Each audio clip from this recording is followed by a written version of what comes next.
Hello hello Siddhiraj, ऐका ना, इथे खूप मोठी गडबड झाली. मी तुम्हाला नंतर करू का फोन? ऐक ऐक ऐक ऐक ऐक ऐक प्लीज प्लीज प्लीज फोन ठेवू नकोस.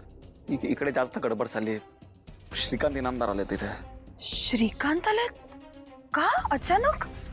आनंदी सुद्धा त्यांच्यासोबत आहे. त्यांचं असं म्हणणं आहे की की आनंदीला ते फॉरेनला घेऊन चालले कायमचं. काय काय सिद्धिराज, काय म्हणाला तुम्ही? श्रीकांत श्रीकांत कुठे चाललेत? आनंदीला घेऊन फिरायला? कुठे कुठे चाललेत? शाळेत? काय मला काही कळत नाहीये. नाही भावना, श्रीकांत इनामदार आपल्या आनंदीला कायमचं आपल्यापासून दूर नेत आहेत. फॉरेनला घेऊन चाललेत. आता आनंदी तिकडेच राहणार, तिकडे तिच्या शाळेचं ऍडमिशन होणार आहे. आपल्या आयुष्यातून आनंदीचा चॅप्टर कायमचा क्लोज करण्याचा प्रयत्न करतोय हा माणूस. भावना, मला कळतंय की की तिकडे खूप गडबड चालू असणार आहे, पण तू प्लीज इकडे आहे.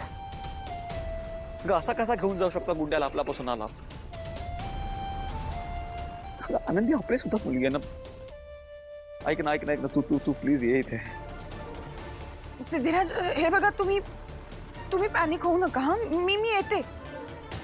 आणि मी येईपर्यंत तुम्ही श्रीकांत आता काहीही बोलू नका. त्यांना तिथेच थांबवून ठेवा. हा प्लीज. हो, तू ये लवकर. हो.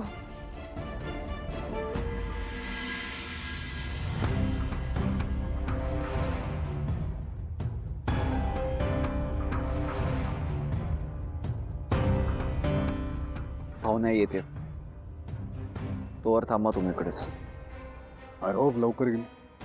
ऑलरेडी खूप उशीर झालाय. फ्लाईटची वेळ होते.